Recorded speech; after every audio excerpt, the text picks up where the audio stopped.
Today on Wing It, we are looking at how I designed and 3D printed my very own lightsaber.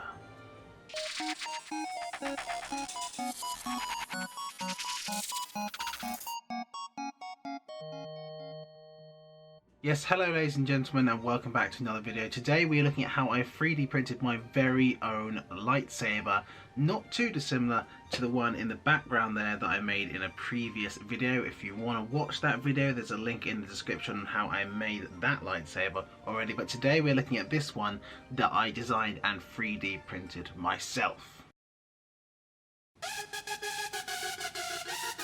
Starting off with the emitter of the top of the blade, you can see the sheer amount of detail that's just in this piece alone. Inside that very bottom hole there is a width of 30mm, which I designed deliberately so it'd fit the correct plastic tube.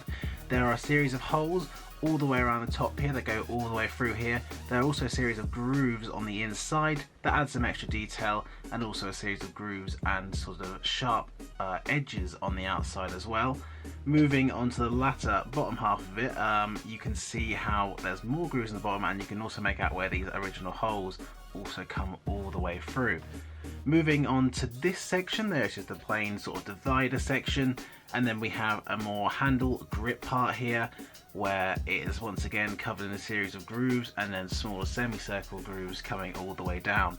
Moving further along, we have this section, which is actually a section of cylinders, almost like pillars. Each one of these is an individual pillar that behind it lies a central pillar. Now all these go around, they join from top to bottom here. They are all hollow, and inside, like I said, in the middle there, you can't really see it, but there is a central pillar as well. This is just kind of a nice almost wire design. I just like that part. Below that we have a kind of cog piece that once again just has a series of grooves, and then we have our sort of very simple just sort of separated cog pieces going on that. Just some plain circle ones separated by a nice sort of almost flower-like design, followed by an even larger cog piece that once again just has the plain old kind of grip on the bottom. Once again then separated by a smaller divider, and then the last bottom bit almost looks like a gear piece, which is this kind of thing with holes all the way around it and these semicircle chunks cut all the way out of it too. Now, as you can see, there was obviously a lot of detail put into this blade. There was a couple reasons why I did this. One is because it just looks cool, and having all these little individual details is just once again a design aesthetic of how really eye-catching, and how the more you look at it, the more you sort of notice, and it's just quite unique, which is what, if you're designing your own lightsaber, is what you want. You don't want it to be like someone else's or like one from the movies. You want it to be your own.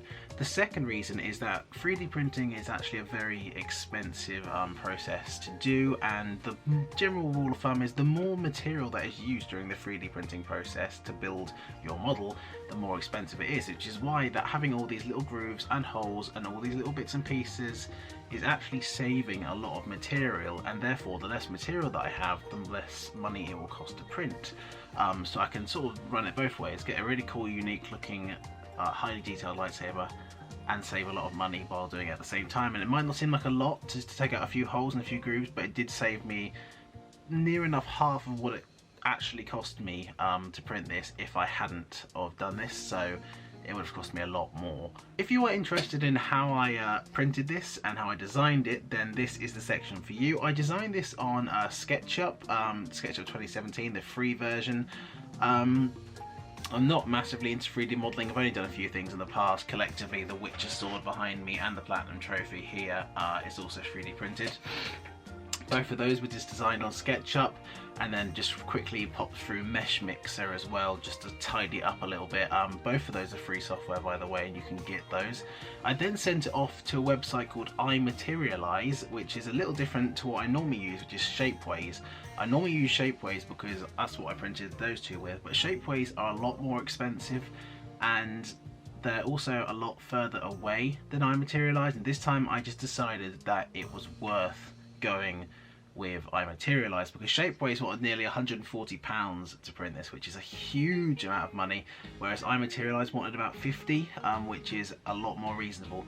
Also, Shapeways wanted me to wait a month before they could even print this, and then wait a further few weeks for it to arrive from America. And I Materialize printed this the next day after I ordered it, and I placed the order at like 10 PM at night, and they still printed it the next day, and they had it dispatched 2 days later, and it was arrived at my house. So clearly that design to actually manufacturing it and delivering it is a lot quicker with I Materialize and a lot cheaper too, and the quality is no different at all. It's just exactly the same. You can go in there, you can upload your own design, you can select what material you want, and they finish it off. They detect if there's going to be any problems with it and all that sort of thing, just like Shapeways does, but this just costs half the money and half the time. So I'm definitely going to be printing with I Materialize in the future. Shapeways just seems like a rip-off compared, really. But anyway, that is it for today's video. I will be making another video soon where I build this into a lightsaber like that one and paint it and do all that sort of thing. If you want to see that one, once again, that one's in the description down below, so make sure you go watch it if you're interested. And yeah, thank you very much for watching this video, and I will see you all next time.